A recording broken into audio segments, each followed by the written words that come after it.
Well, Matt Pagliaro is out sick tonight, so we're kind of maybe working as a team to cover the portions that Matt would have done. We'll give it another minute or two and then probably start things up.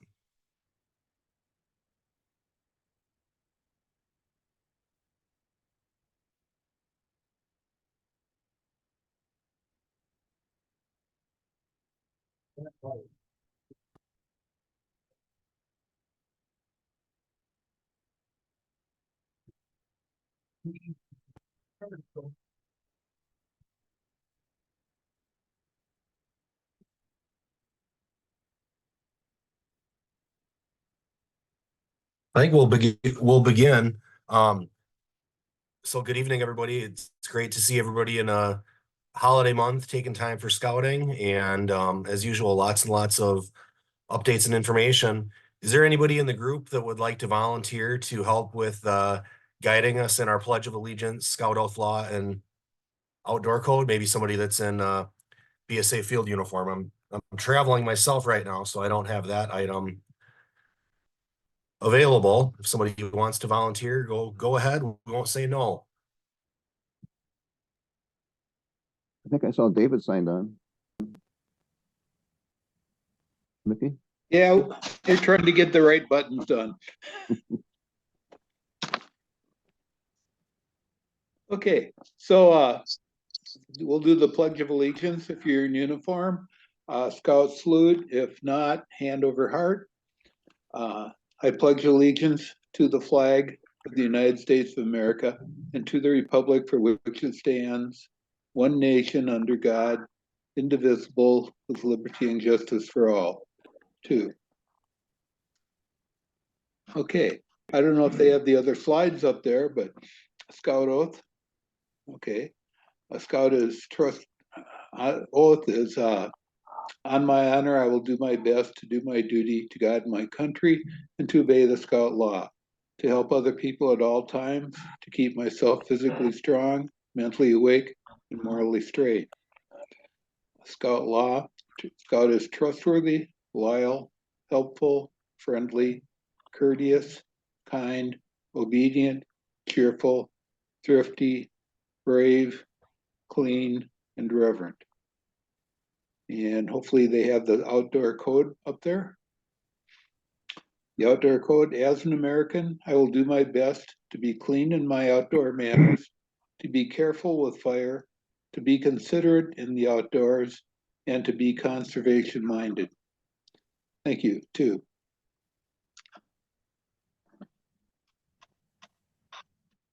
So you can see the agenda here tonight that Matt had prepared.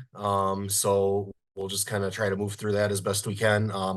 If somebody was coordinated by Matt to be the guest speaker, we'll just ask for you to kind of come forward yourself and seize that moment in the agenda.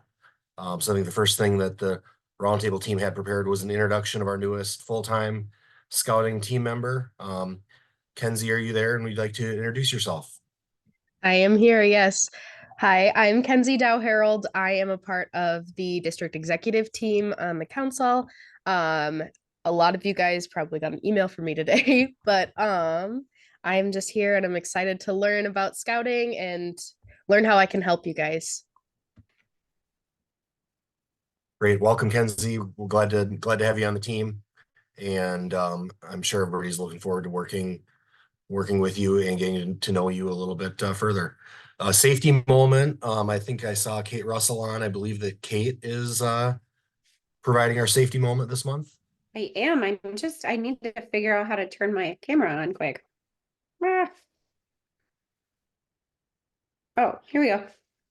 There. Hi. All right. Could you advance the slide, please?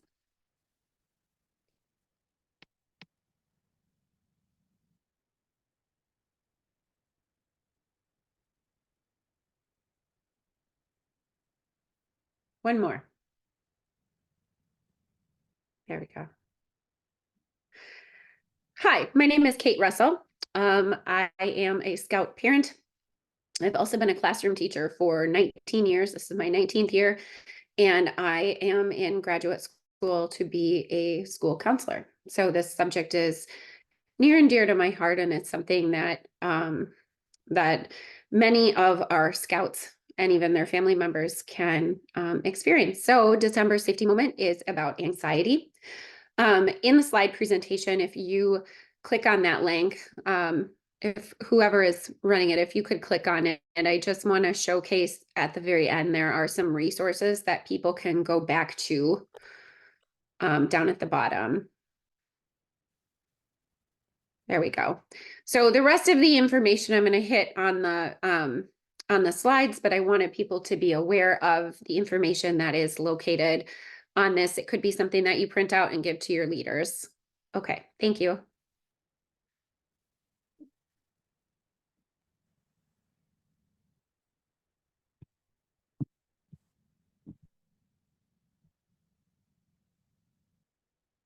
Can you go back to the slides? Okay, thanks. Sorry. Okay, so an overview of anxiety is that this is the body's normal stress response.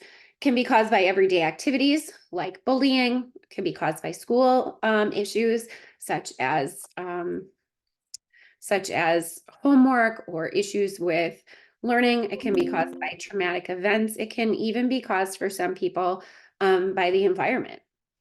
Anxiety disorder can negatively impact health and well-being. It's important that all adults that are working with youth understand and recognize the signs of anxiety and know how to help youth find tools to cope. And I'm going to speak a little bit more on that area in just one moment. Next slide, please. So symptoms of anxiety can vary from person to person. Commonly seen symptoms are fatigue, difficulty concentrating, anger or irritability, trouble with sleeping, muscle tension, headaches, stomach aches, nervousness, or being on edge. I had been talking to Matt as he was putting these, he put these together, and we were talking back and forth. I recently attended a conference about anxiety and especially how it presents in youth. So a lot of these are common symptoms, even in youth, but it can look different. It can look like defiance. It can look like avoidance of tasks. It can look like eloping, which means to run away from the area, hiding, maybe sneaking off into a corner. So those are some of the common things that we'll often see in students or young scouts, even through the teenage years. A lot of times the youth are not able to say, I feel anxious. They might not even be in touch with that. That irritability factor is a pretty good indicator that there is an issue with anxiety. So next slide, please. So what you can do is recognize those signs, some of the ones that were listed and some of the ones that I shared with you. If a youth is struggling, talk with their parent or an adult about your concerns. A lot of times the adults are already plugged into it and they'll be able to give you information about what works for their child. It's probably not the first time that they've heard about it or experienced somebody having concerns about their child. One thing that is really, really important that I can't stress enough is don't dismiss it. Don't say things like, don't worry, or you'll be fine, or calm down. Those things can be reassuring, but they really have no effect on someone who's experiencing especially excessive amounts of anxiety. One thing that you can do is to validate their feelings. So I see that you are looking frustrated, or something like, it looks like you need to take a break. Oops. Okay, I'll just keep going. Anyway, so validating their feelings and just being reassuring to them. In the conference that I was in, I was offered a new technique, and that's to give youth cognitive breaks or thinking breaks. So that might look like having a little, depending on the age of the scouts that you're talking to, you could have a little crossword book nearby. This is something that I have in my classroom. It's called Find It, and it's got hidden things, and there is a list of things at the top that they have to find. What that does is engage their brain in other thoughts and that kind of breaks the cycle of negative patterns. Encourage the parent and youth to find a trusted person. So again, if they're going off to camp, helping to set them up for success, somebody that they can go to when they're experiencing anxiety, or just sometimes the kids just know about it as an icky feeling or just an unmet need. Ensure that youth get adequate rest and healthy meals at camp. Those things are going to help prevent against any feelings of anxiety. And again, listen, strive to be kind, calm, compassionate, and again, I can't say enough, validate. Provide a physically and emotionally safe environment at meetings, camps, and activities. And if you start to see things getting charged and you know that somebody sometimes gets heightened in that environment, just maybe have another adult just take them off for a walk or a talk. Just try to be cognizant of what's happening in the environment. Anxiety occurs in all ages. As we recognize anxiety, we can help parents and youth find success in positive ways.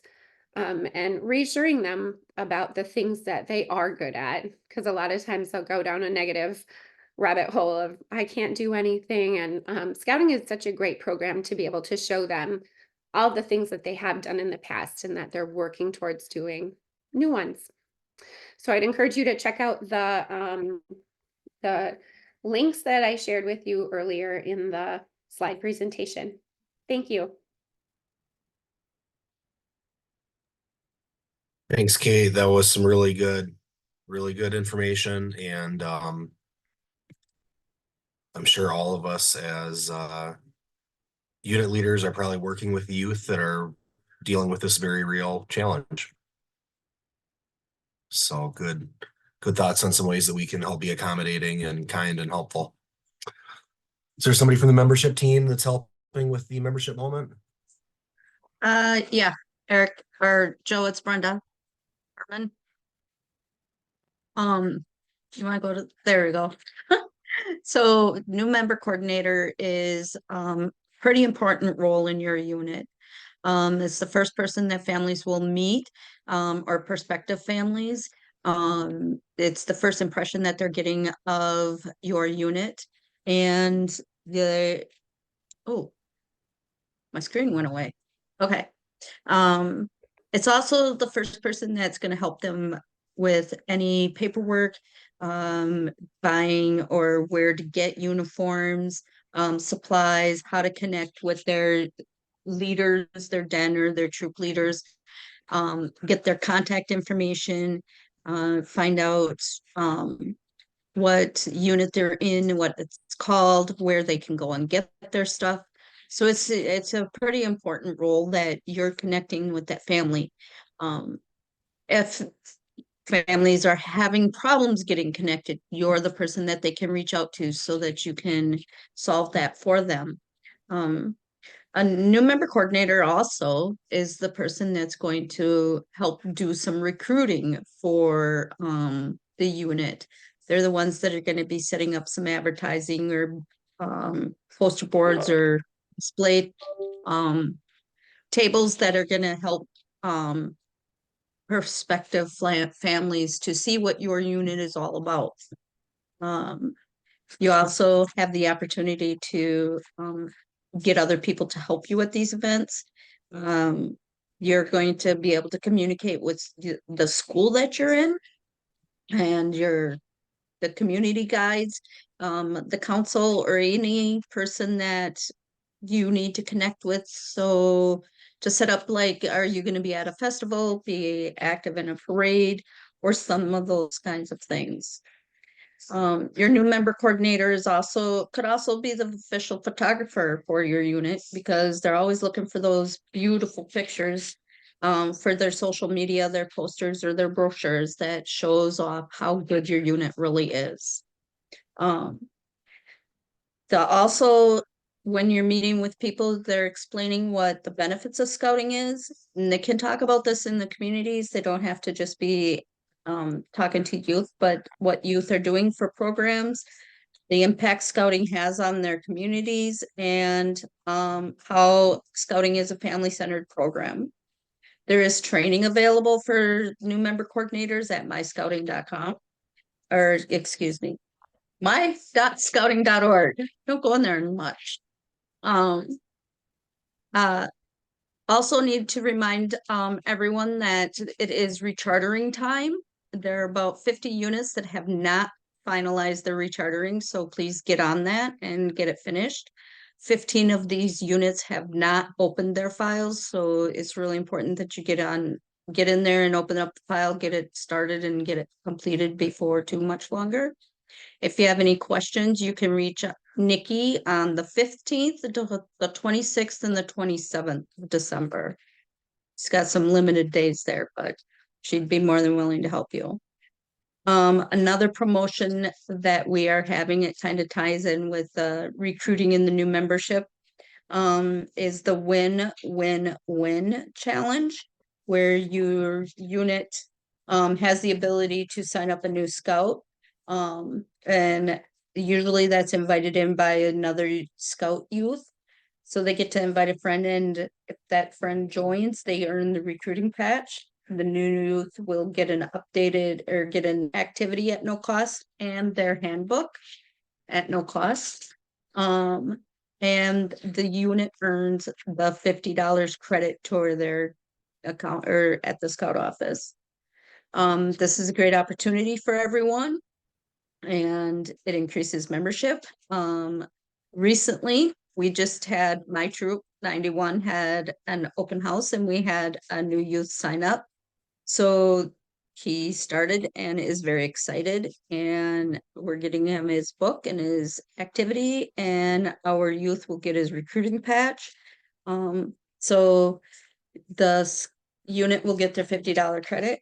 So there's a limited timeline on this. It's not very much longer, so hurry up and win, win, win. Thank you.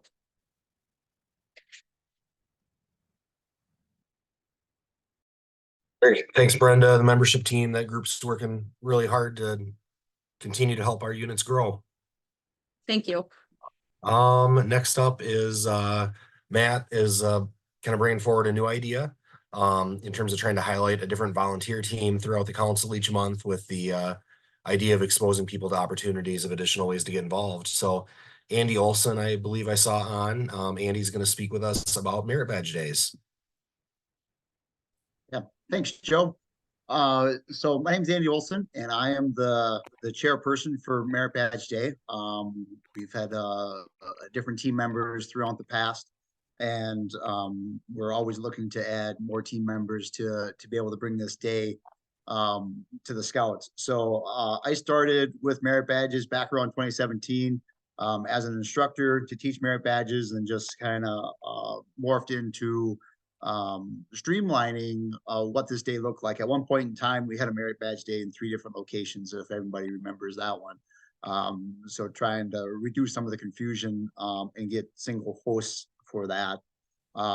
So what I have on my slide is just talking about some of the things that go into making this day happen. And it's a lot of coordination and communication between everybody that's involved.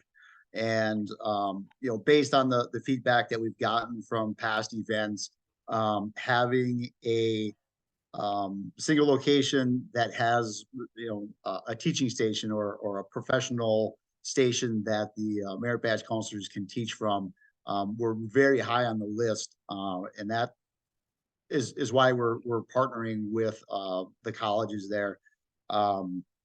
And we look to, you know, when we do these partnerships, we look for a mutual benefit. So we're getting a place to present these Merit Badges in a safe environment, that we have the ability to be able to manage a classroom well. And we offer to the colleges that if they want to, they can give a going to college or a recruiting type of discussion during that day. And we've had some of the colleges take us up on that, and some have not. So all of the colleges have community engagement coordinators that they're trying to involve the programs in the college with different community groups like that. So and I've talked about the different colleges. So we started at Western. That was our first partner in being able to present this at one of those institutions. The Roundtable came on board shortly after that for the fall one, and now this past well, a couple weeks ago we got UWL on board, and I looked at those spaces at UWL, and they are fantastic. It's probably going to be some of the better spaces that we've had for Merit Badge Day. They're very accommodating to get us there. So logistics wise, we need to get the institutions on board, and then all of them are a little bit different. So at Western, we had to go up to the presidents and vice presidents to talk to them. And the Viterbo and UWL, they kind of leave it to their community engagement and their public facing areas to talk with them. So once we get to space, we need to take a look at the space, see what the technology is available, kind of think about the badges that we've had in the past, and do we need large rooms, small rooms, different things like that. We've added the adult training in the past couple of years, so we give them a space to do the adult training. And in November, we added a Cub Scout track, so the Cub Scouts can come in and have an activity, a large group activity, and they can also see what the older Scouts are doing to hopefully drive some of those ideas of I kind of want to do that, so just keep them in scouting. We also need a space we plan for 100 Scouts at the minimum. We've had up to 200 Scouts at our biggest event. So we need to have that space, and then some space for the parents and volunteers to hang around. We have to look at parking and also space for movement. I also look at that. So as you know, the Scouts, when they sit in chairs, they can get a little rambunctious. So is there space that we can go for a walk, or we can get outside? And all of these colleges have that. They have courtyards that we can utilize for outdoor space and just a different learning environment. And they've all been very accommodating of use the space however you see fit. So all of the courses that we look at, that's all by volunteers. I start sending emails out and emails. A lot of the class size is set by the counselors. So if I have a counselor that maybe this is their first merit badge that they're teaching, we might keep the class size a little bit smaller. Typically we look at 12 is our max class size, and we adjust accordingly depending on the counselor. And of course they drive all of that. The Eagle required badges are the most popular. The citizenship ones have been filling up, I think, every time we offer them. But what else do I have?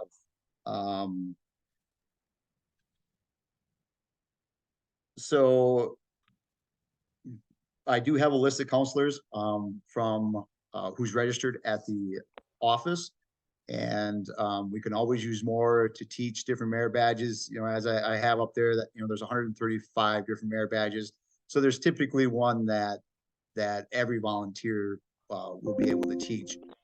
And to be a merit badge counselor, it's youth protection, and then there's a merit badge counselor course to take online also. So and then sign up with the Scout office with the registration form. So there isn't it's not a training intensive endeavor to be able to teach a merit badge.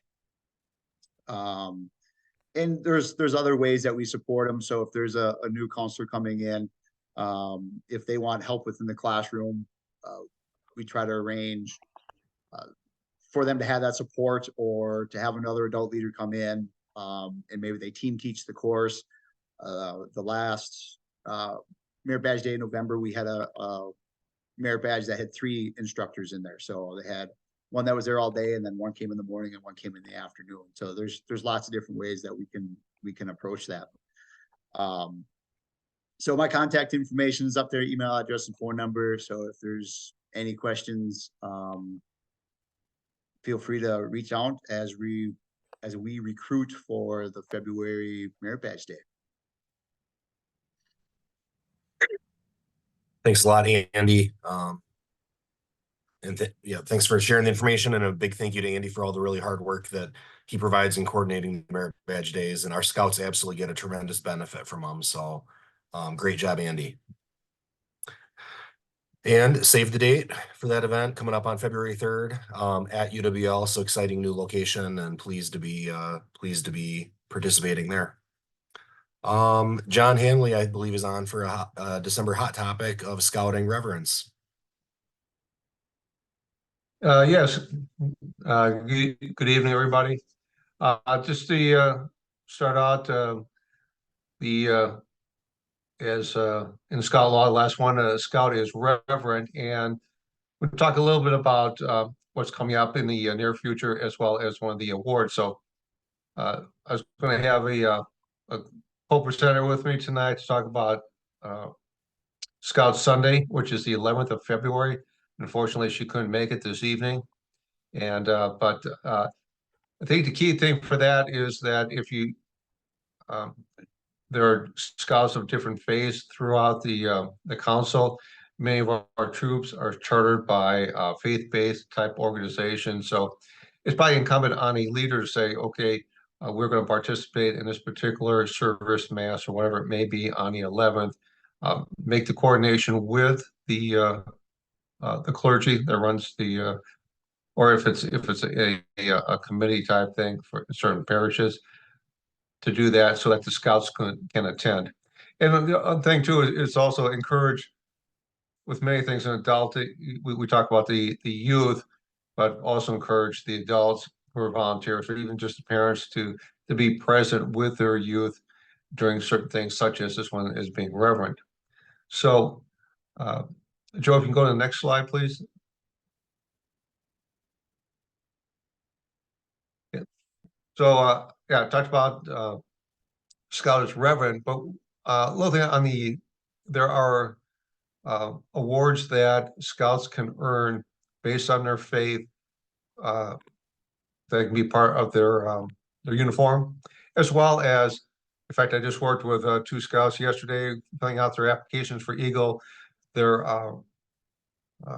one of the requirements on there is to get a referral from a clergy member that's part of their faith. So that's very important in there too. Just a little bit of a tangent. I've been a member of Eagle Board, where all of a sudden a scout says he does not believe in God, which he's said in his oath for the last umpteen years, as well as his parents have signed a document saying, yes, yeah, I believe in God, which is part of the application. So that's important in scouting. Based on our type of organization, that is a requirement. So please take a look at that. So back to the awards. You can see there's a whole bunch on there that are not very clear, but there's also the knot of the month. There are 2. There's ones that the youth recognition. If a youth earns a particular religious award, they can wear that knot as a youth, as well as into their if they eventually become adult leaders. And there's also adult recognition awards. It's not really a clear guidance on the adult award, and I know Cindy, who's going to join me, has done this in the past. But I think if there's an adult leader that works with the clergy of a particular faith for the award for the youth, as well as participating in that too, that may be a way of looking at that.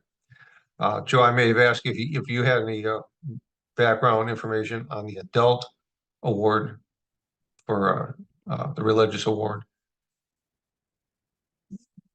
that you've seen in your previous councils. You know, I don't have any information on that at hand immediately, John, but I'm sure we can locate a briefing on it and get it sent out to attendees as a follow-up. Okay. Yeah, so yeah, just kind of using some of Joe's institutional memory. I didn't find too much, but I think that would be the case, is that I made a transition to one of the awards, which is God in Life, which is according to our guidance on there, it is for certain Protestant and independent churches.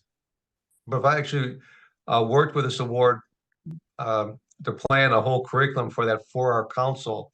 Unfortunately, nobody had signed up to do it, but I also used it in another organization that has youth at their high school age, and had my chaplain work through it too. So it is an award if you want to take a look at it.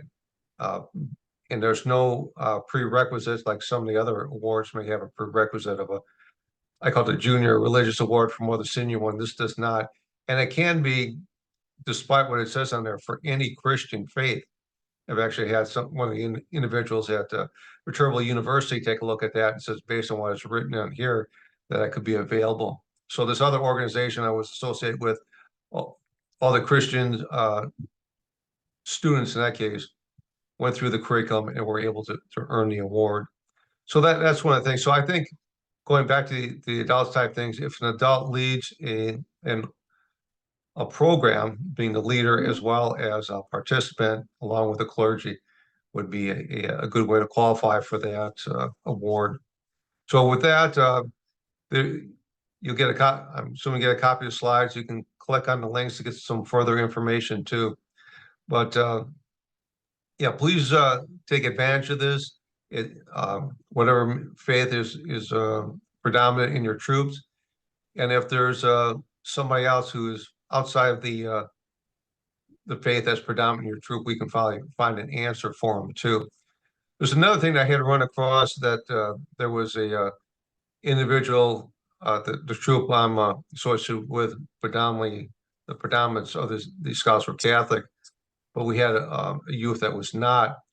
That youth could participate in the Catholic award provided that it's approved by the minister from his faith, may put some caveats into it, and then would approve it at the end, assuming that let's say they approve 90% of what is taught there. So it takes a little bit of digging, a little bit of initiative to help all the scouts that have this interest. And a lot of times, if you're a leader here and you do this and you see adults tagging on saying, hey, I appreciate your emphasis in doing this for our youth, is one way of retaining youth and adults as we move forward. So Joe, I don't know if we have another slide on Scholars Reverend. I know Cindy had sent some information. Yes. So here's some information about the ward I was referring to, the God in Life, was from the organization Pray. So, like I said, it says based on our publications and scouting, it says Protestant and independent Christian faith. I have talked to the individual from Pray, and like I said, it could be for any Christian faith in there. And then each award is a little bit different too. Some, particularly the Catholic one, you have to be a practicing Catholic to earn the award. And you have to take a look at some other ones for the faith center too. But there's also, they're not that difficult to dig into there and find a way to make these awards and the experience of being a Reverend Scout a reality for everyone in our council. So Joe, is there a next slide on that, please? Or, oh, no. So that concludes what I have. If anybody has any questions they want to jump in with right now that I can help answer, please let me know. Okay. Nothing on that. So yes, we'll move on to the next topic, please. Thank you, John. Really good information on religious awards, and there's excellent resources online. And so if you don't have direct experience with that, I encourage you to look at that Pray Pub website. And they also are very, very responsive on questions. So it's very easy to get in touch with that organization directly. Jeff Nylander is with us as a special guest for a presentation on scouting for all abilities. Jeff, would you like to come forward? I sure would. I'm a special guest. Wow, that's pretty cool. Thank you. I see some familiar faces on tonight, and just a little bit of history. I ran as a Scoutmaster 224 for about 20 years, and I had to retire because of some disabilities that my wife and I incurred later on in our lives. But and I see that Kelly is here and Toby is here, and they'll back me up on that. We got contacted by Cholita, which most of you may be aware of, and they came to us back in the mid-90s, and they said, we want to include our boys, and we don't want them to be in a special needs troop. We want them in a regular troop. And it seemed like on the north side of La Crosse, we had a lot of kids that had special needs, but we also had kids that just came from broken homes, or they needed a little bit extra. And so over the time, we made it work. We put together just a plan where everybody was included, and what we found, and what I still hear today from some of those scouts that are now in their 40s, those scouts have the quote unquote normal scouts. Some of them have gone into careers that have helped people with disabilities, but also the ones that had prescribed disabilities have gone so much farther in life because of their interaction with Scout and Scouting. For an example, Cholita would not even let the kids play with a plastic knife or eat with a plastic knife in their cafeteria. We had them up at camp shooting guns and bows and arrows and carrying pocket knives because they were wearing a Scout uniform and they were proud, and we included them in everything. So as an example, it changed my career.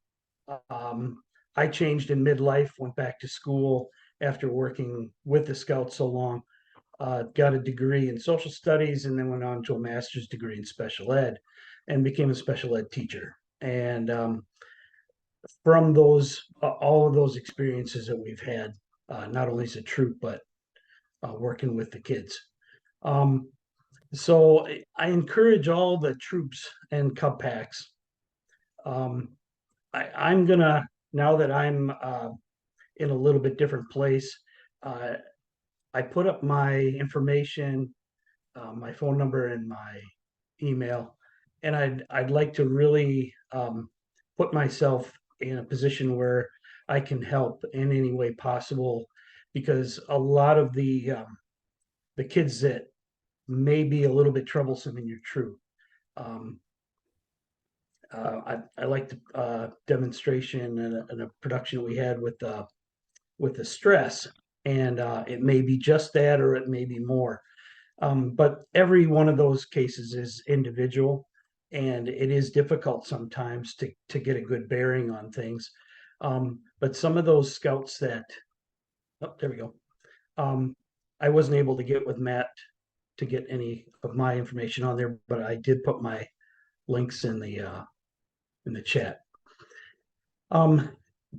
What happens essentially is, and this is what got me tied in with the school district, is some of those scouts through the Boys and Girls Club, or through, I'll just use, for example, Logan Middle School and Logan High School.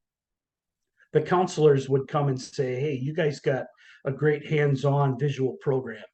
And I've got kids that just aren't really doing a whole lot in school because, you know, the curriculum, they can't sit still or whatever. And scouting is a hands-on visual activity.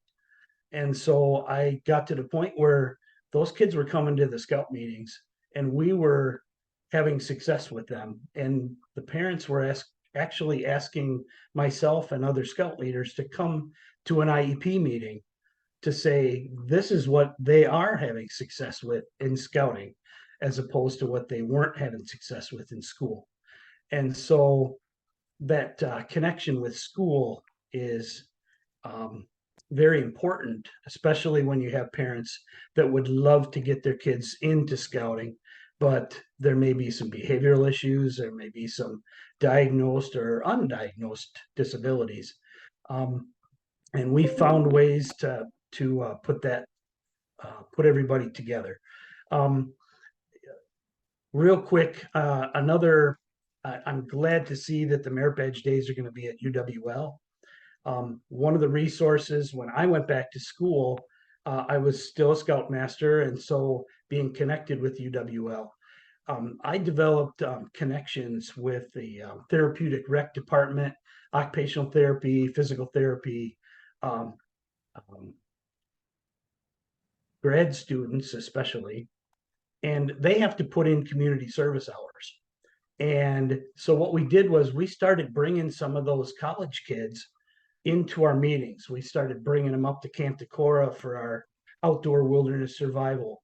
And so I went and gave a presentation to those groups and said, would you rather go 1 or 2 days a week for an hour for a whole semester to work kids, or you want to come to one of our campouts, eat good, have a great time, and really just mix it up with these kids? And 9 times out of 10, I had 3 or 4 that would come. And especially for a lot of those kids were single parent families and maybe didn't have a lot of direction, especially from the male side. And so it just was a great mix. And so though those kind of connections I can still make.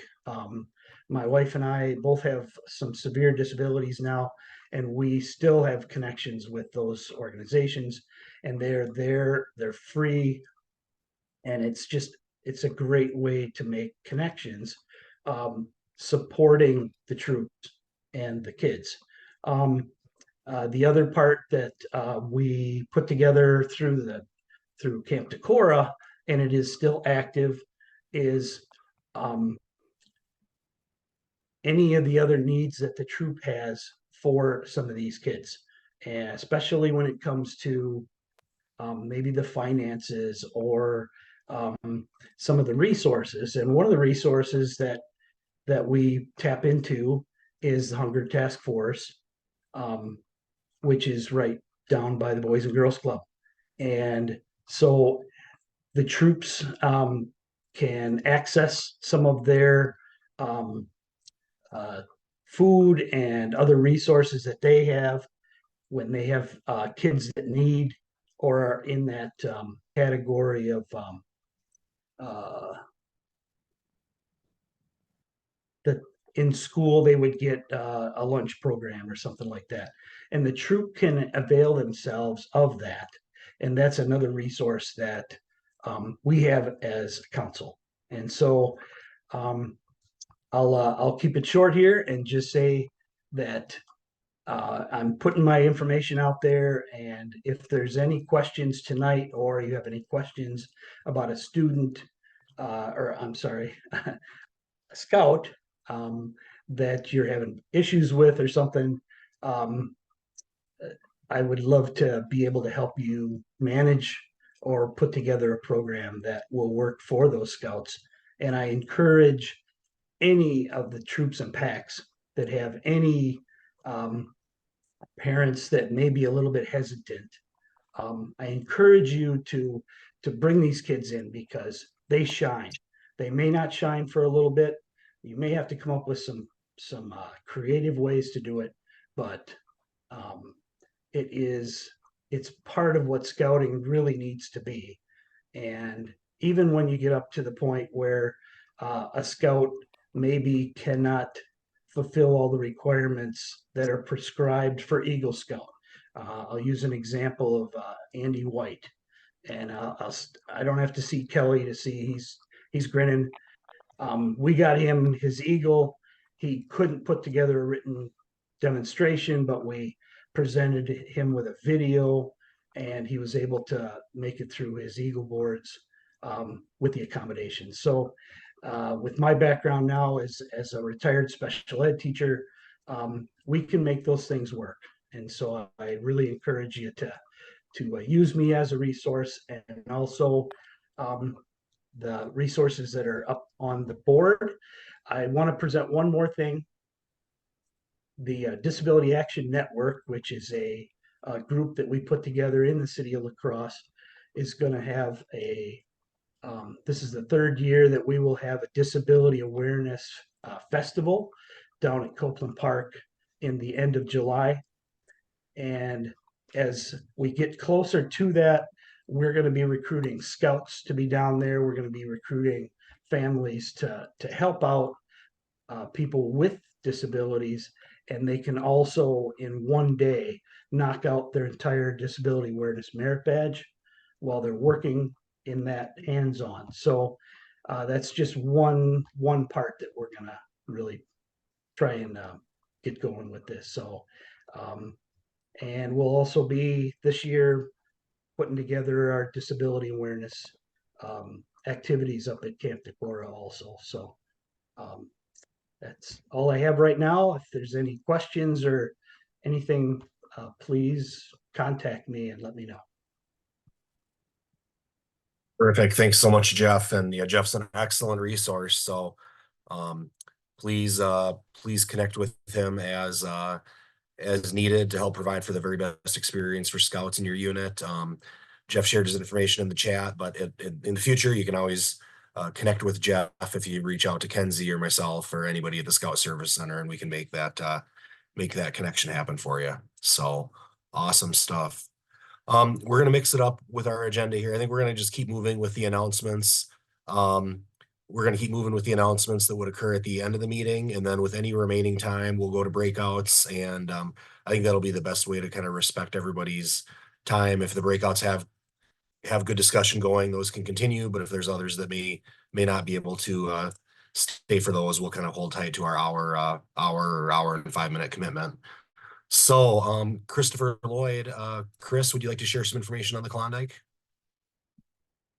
Yeah, so this year will be my second year kind of helping and hosting the Klondike Derby. Last year we did it at Camp Decorah. This year we're looking to do it at Prairie du Chien. I don't have a lot of details, so what you see on the slide is kind of what the details are. But we open it up to all Boy Scout or BSA troops, and then also open it up into Cub Scouts for Webelos and Arrow Light Dens. We don't want to go too young because otherwise they might be out of their element, but if you have any Webelo or Arrow Light Dens that want to participate, we certainly welcome that.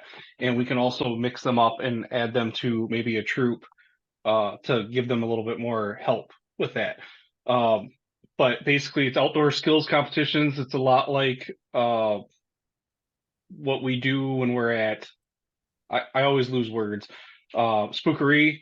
So it's kind of the same kind of thing, but at the same time, we mix it up a little bit, throw a little bit of winter activities in there. I always shoot for that last Saturday in January. I know it's cold, but it's also the best opportunity to have snow. So I really like that time frame. It's not an overnight event, so don't feel like you have to sleep outside or anything, and that should deter you. It's a daytime activity, and then you'll be able to wake up in your own bed and go back to bed in your own bed. So, but yeah, otherwise, I would really like to have people contact me, let me know if they're interested in helping out with the event. Plus, then something I institute a little bit differently than some other past events is that whenever troops come, troops are assigned to different stations. So I don't want that to deter anybody, but at the same time, just know that when your troop signs up, the adults are going to be running the stations. Very good, Chris. Yeah, we'll be distributing an email to troops probably next week, kind of with some teaser information on some of the stations that the team could use help with, and provide an early opportunity for troops to get signed up in the best way to help out. But definitely include that date in your calendar. So Steve Shower, do you want to touch base on the Cub Scout program changes real briefly?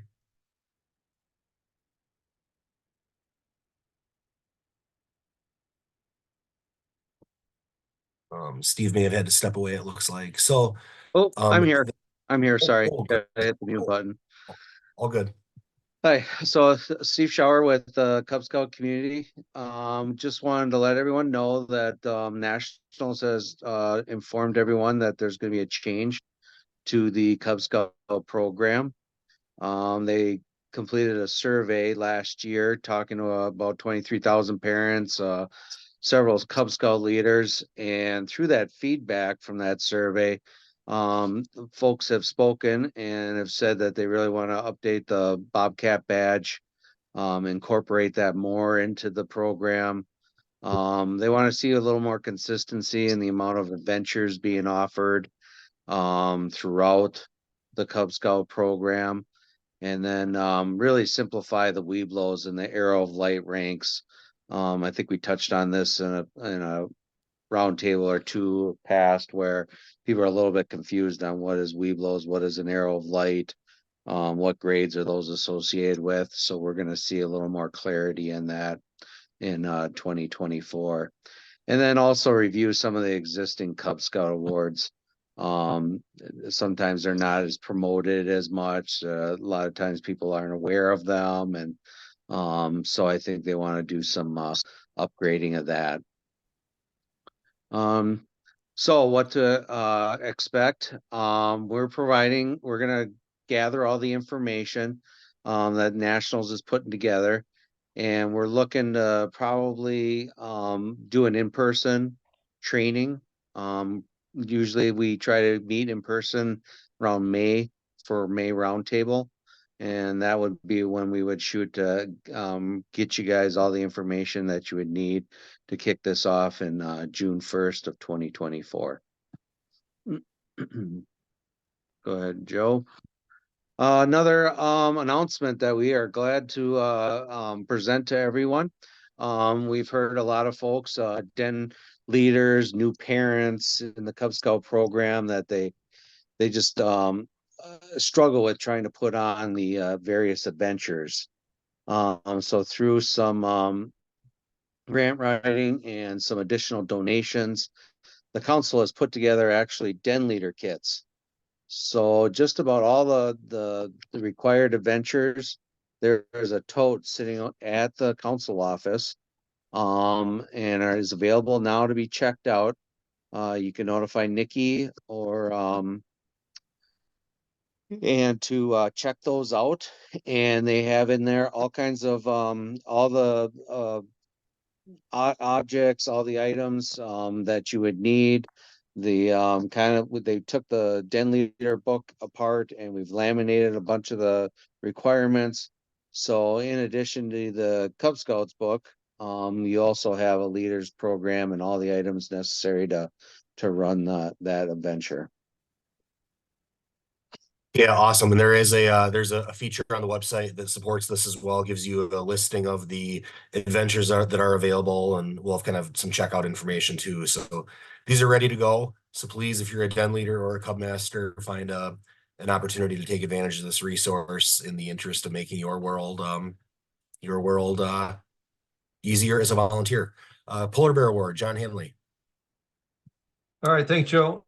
Just tag on to what Christopher Lloyd talked about with the Klondike Derby. So if there are units that participating in the Klondike Derby, but do spend a night outside or any other night outside when it's below freezing, so that gives you almost every month except for July here in Wisconsin, that you have the opportunity. That was meant to be humor, and I guess with everybody on mute, I can't hear your laughter.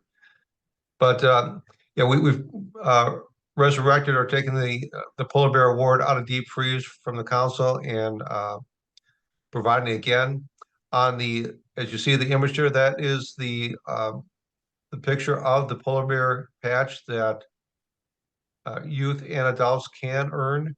The criteria for the award is on the right. And to receive the award right now is that if one of the key three leaders from any troop or pack just provide me a letter or email by that saying that their scouts have met all the criteria, which are listed here, then they can receive the patch. So what fundamentally what happens once I receive that and say good to go, Troop X has 7 scouts that are there, I would let Nikki know, and then you can purchase the patches for $4 a piece when you come to the scout office, and then award them to those who participated. So that's not necessarily new, but it's been dormant for the last couple of years here. And yeah, so we're taking the opportunity to bring it back for those who have a interest in camping in the wintertime. So if anybody has any questions, please let me know. If not, we'll move on to the next topic. Great. Thank you, John. Good. Yeah, good opportunity for a new award. Exciting. We've been highlighting our youth highlights. So we had a new youth achieve the rank of Eagle Scout this month, Mr. Preston Peterson from Troop 53 in Houston, and looks like a really neat project with improvements of the Houston archery range. Hometown hero. So Chester Hilton was nominated and actually was recently awarded this honor from WKBT News 8000. And there's actually going to be a fairly extensive kind of broadcast about scouting volunteerism in the world of Mr. Chester. Stay tuned for some information on that, but it'll be airing live on Christmas Day, December 25th, and we'll share some information on that too. So a neat way to share scouting with the overall community. Recharter, back to Mr. Hanley. Okay, thank you, Joe. And thank Brenda earlier about mentioning that we do not have everyone in the council initiating the recharter process. I think what she mentioned 50 troops. I looked at the statistics just very briefly. About 65% have done some initiation in there too. But the recharter is important. That way everyone is registered in scouting. The adults are registered and also they have taken the youth protection. And that also provides the insurance that allows us to continue our program. So we've been reminding everybody since September in the roundtables to have this completed, actually completed in November. And yeah, I know it's a busy time of year, but take time to take care of your scouts and scouters and get them registered through the rechartering process. This is the last year where membership is tied to rechartering. Next year, the new process takes place. So don't confuse the two this year. But please take care of your youth, your adults, and our program here in the Gateway, and get your rechartering done. Great, thanks, John. December program, our final program of the year is Scout Day at Mount Lacrosse. Discounted rates. This is an event that you and your scout, whether it's a parent and child, or you and your scout unit leader and scouts would come and attend together. There's not necessarily organized programming that day, just a discounted rate opportunity. Kenzie, do you want to touch on Whitetail Ridge? Yes, we have our snow tubing at Whitetail Ridge on January 13th. I believe the time is, I think it starts at 9 a.m., goes till 2 p.m. But it's an all-day event. Whitetail Ridge is at Port McCoy. So we'll be posting these. So just look out for that. Yep, open to scouts of all ages. Once again, we're getting ready for Friends of Scouting, the Friends of Scouting project. This year, we're looking to kind of key in on presentations happening in January, February, or March. We know that when we're in the best weather time of year, April, May, June, that's not always the most conducive time to come out and interact with your unit. So there's an online date submission, more information to come. Kelly Wild, summer camp.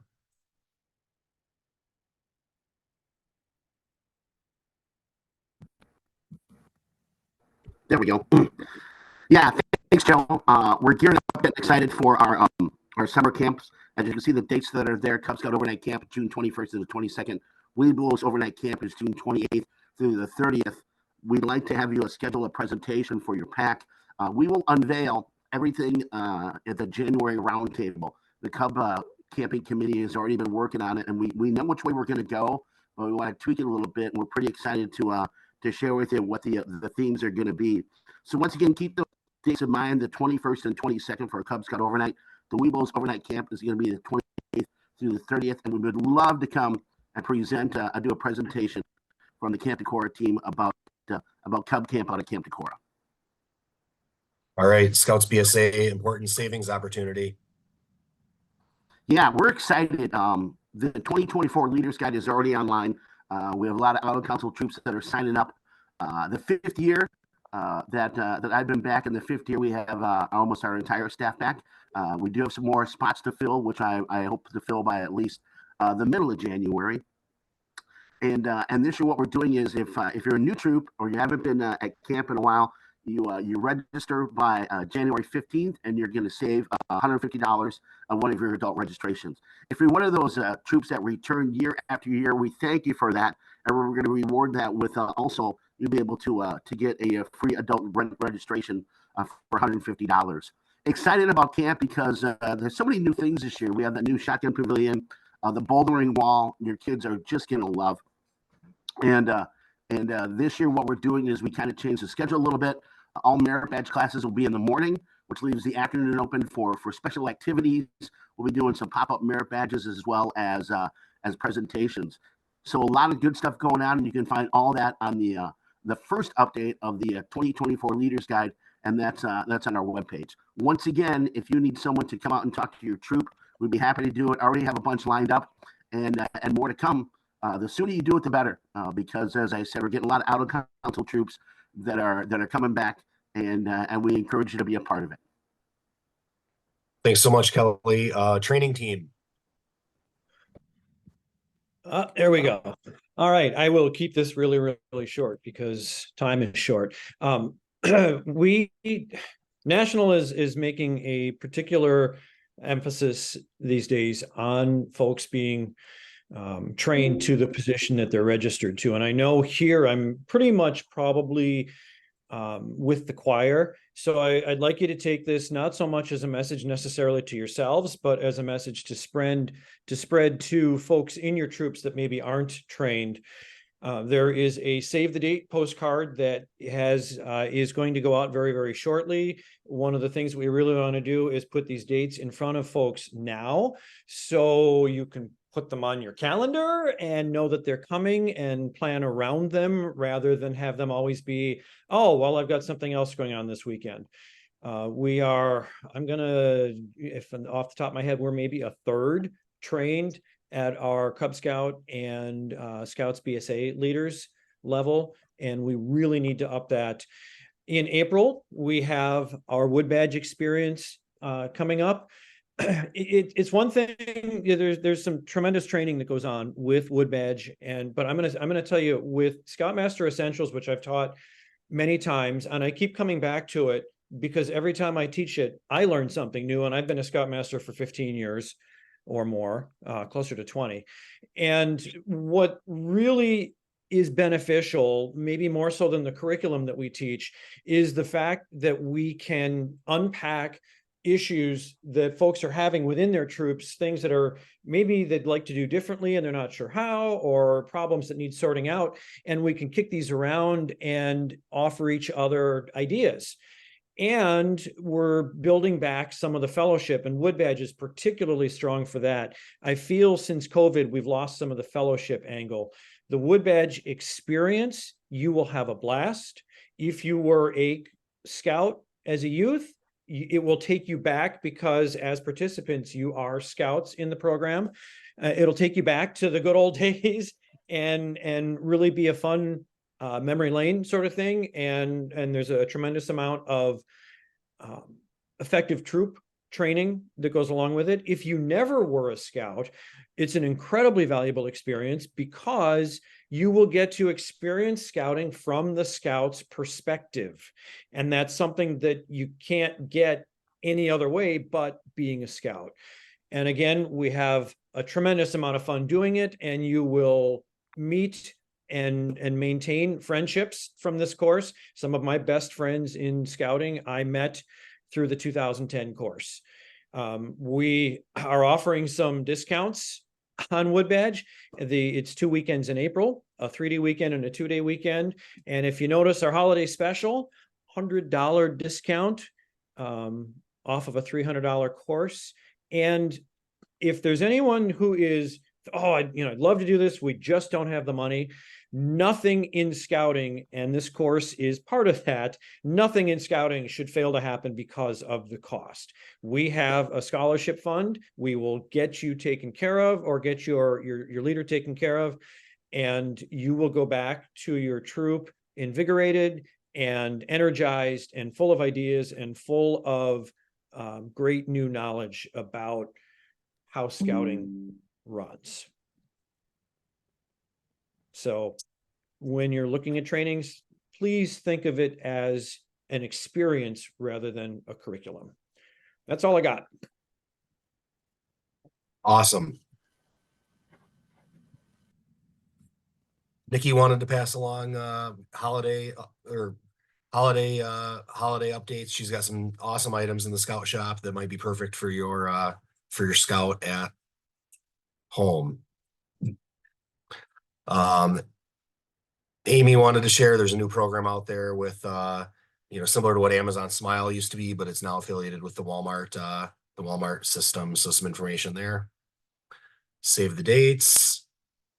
Next roundtable coming up January 11th. Eric Strauss, did you have anything that you wanted to add on Wood Badge? Yeah, I can make a couple quick comments. The dates were posted. It's in April. There are, it's 5 days. All days are required. We have 18 seasoned staff members from our council training, not today, but currently. They've been out at camp many, many days already, working to provide an awesome, awesome program.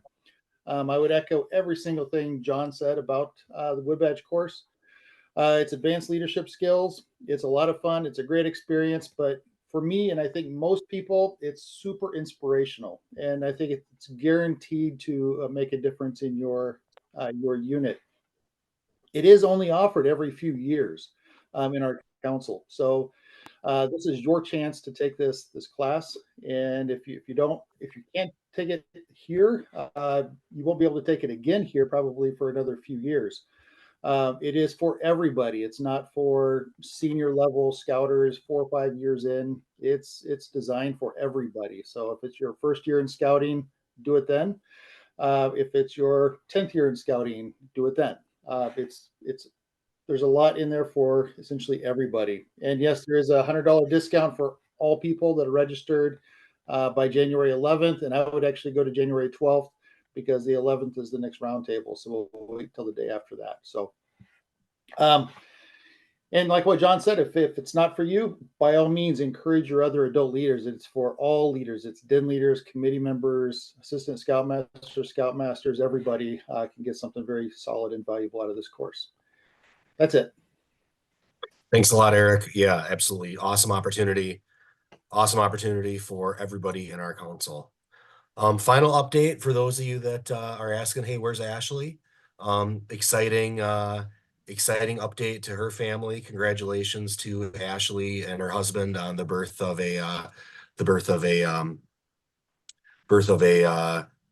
their son Ryan John Kane. So please send some positive thoughts or wishes, prayers over to the Ashley Kane family. And super excited for her family's news. Happy holidays, Merry Christmas. Joe? A lot of great content here tonight, about 70 minutes. I think we're probably gonna wrap the call up soon.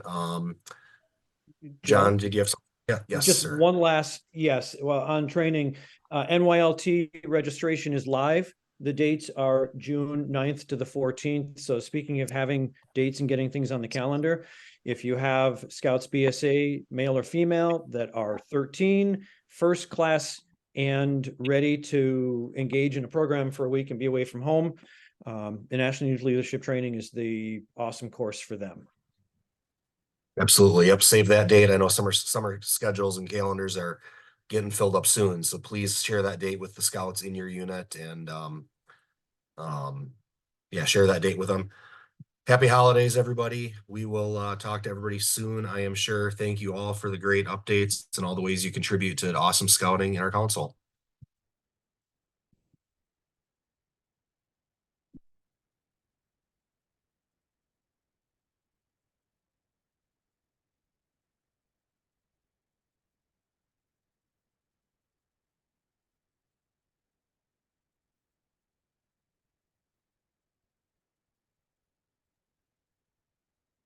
Hey, Joe, thanks for the link. I think I ran Yep, into the same actually- thing, Matt had, but not the same level. Yeah, no, actually, thanks to Kenzie. I wasn't able to get it figured out, so Kenzie sent it over. So, Okay, all right, Thank you, I'll see you both Kenzie. later. Yeah, no problem. Bye, guys.